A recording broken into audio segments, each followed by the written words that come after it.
Is your relationship sucking due to money issues? Money is the number one stressor in all relationships. And today I'm joined with Shane Bruce, licensed family and relationship therapist. I think I got that right. Here in the heart of Beverly Hills. He's been doing this for 15 years and he's helped hundreds of couples. Is that fair to say? Pretty much. All right, so Shane, let's talk a bit about money because it is really taboo and it's such a main stressor of so many relationships. So what are you seeing?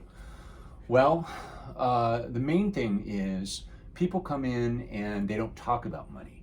I mean, believe it or not, second to sex, politics, and religion, all of which are taboo, money is something that's more difficult to talk about than those three things. Why is that though? Well, It shouldn't be, right? cultural differences, differences in terms of gender and gender role. Ego, perhaps. Yeah. Yes. I mean, it feeds into an axiom for family work, which is roles. Who am I to you? Who are you to me? Roles. What roles are we playing with each other? What are both the spoken and unspoken rules? Because we all bring unspoken, unconscious material from our families of origin into the marriage. I think there's also, a lot of inferiority, especially like what we were talking about when a female makes more than the male, and that could be a source of embarrassment, or I'm not the breadwinner, I'm supposed to be the hunter and gatherer, and now what am I doing? I'm watching the kids at home, or I'm just watching TV while my woman's out there taking charge. So there's a lot of issues why we try to avoid the conversations because usually it is tough. But if a relationship is suffering, you got to address it. So the first thing is to talk about it because it's just going to get worse. You've got to risk vulnerability. Yeah. You've got to be willing to have difficult conversations. That's absolutely the most important thing. The second is to really come to terms with, your own feelings about your role of making or not making money or being a homemaker or whatever it is that the role is that you're called to in your particular marriage. How do you be comfortable with that? If you identify yourself as someone that should be making a lot of money and bringing home the bacon, so to speak, and you're uncomfortable with the fact that your woman is making more than you, or whatever it is for you. Or it can even be with same-sex partners where, possibly one in the partnership. I had a couple that I worked with where the older member of the same-sex couple called the younger one his sugar baby because he was making, millions, and the older person was not making as much as the younger one. So it's not always the roles of gender, but also of perhaps sexual orientation or masculine, feminine. Masculine, would you feminine, think? yeah. So it really has to do with feeling comfortable and at home with your partner and being able to be open and honest about how you're feeling about that and feeling like your partner really hears you. So even if your partner hears you, how do you feel comfortable if you are used to that being such an important marker of your identity? Or when I think of athletes that when they retire, they're lost. They are used to making millions and now they're nobodies or they were has-beens. But if your partner is just doing so wonderful and you're happy for them, but isn't there a part of you that feels like a bit inferior, or how do you get over that? Yeah, I think it's a matter of identity. And really, they say on the top is emotion, thought, belief, conviction, and identity. You have to really get to a place where you are okay with you, no matter what. So you need a more powerful identity or something that is you're in control of rather than money, because again, money's outside of you, it comes and goes, but who are you in terms of your character, your belief system, things like that? Absolutely. The other thing is, as far as money goes, you really have to roll in from the very beginning with structure and with a plan and establish good financial habits, the way that Dave Ramsey talks about fiscal fitness. Yeah. We've got physical fitness, but we need to have fiscal fitness. So from the very beginning, open and honest conversations about it, planning for because really all money is, Brad, is a reflection of value. So it's really a conversation about values. What's the most important thing? And to research, find out how much does it cost to have a kid? Where is it that you want to live? What's the real estate in that area? Do you come in with family resources or not? What is the 5-year plan in terms of professional goals, and what are you Right. expecting to make in 5 years from now.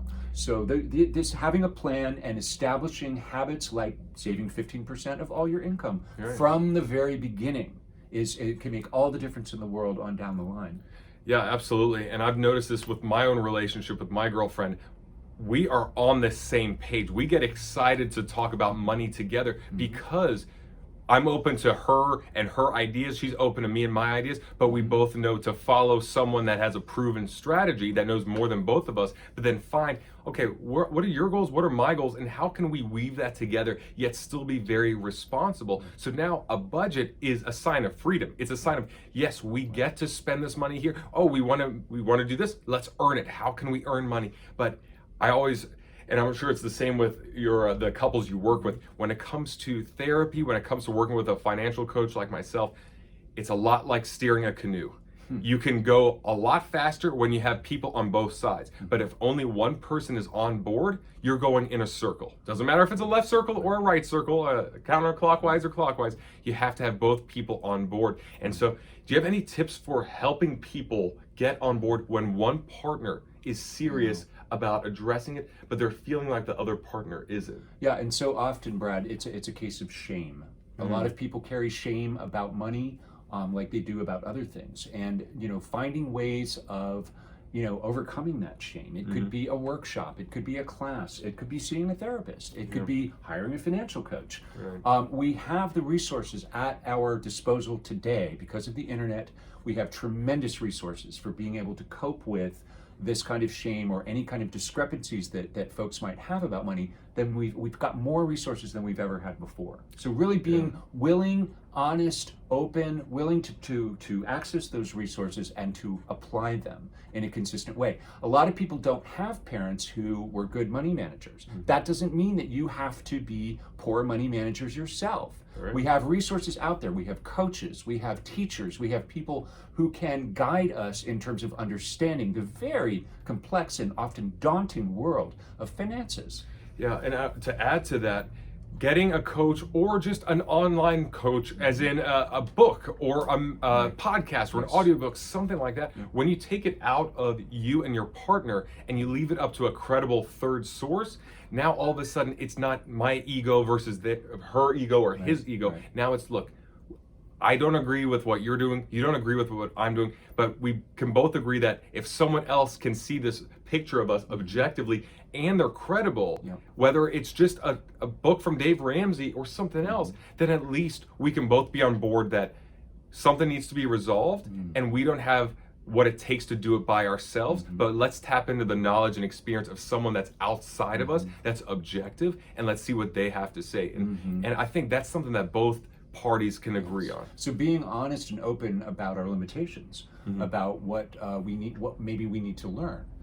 So rather than coming at it with because shame says, oh, I'm afraid, I don't want to look at it. Right. So really being willing to take the bull by the horns and look at and deal with any feelings of shame that's coming up, and having it be okay. I mean, there has to be an atmosphere of permissibility in terms of communication between a couple in a family, so that it's okay to have differences. It's okay to disagree. You've got to find healthy ways to live with conflict, to resolve conflict. That's the most important thing, I think. And, if there is something that's going on that is not being talked about, maybe finding individual help first to garner the resources emotionally to be able to share it with your partner and get on the same page.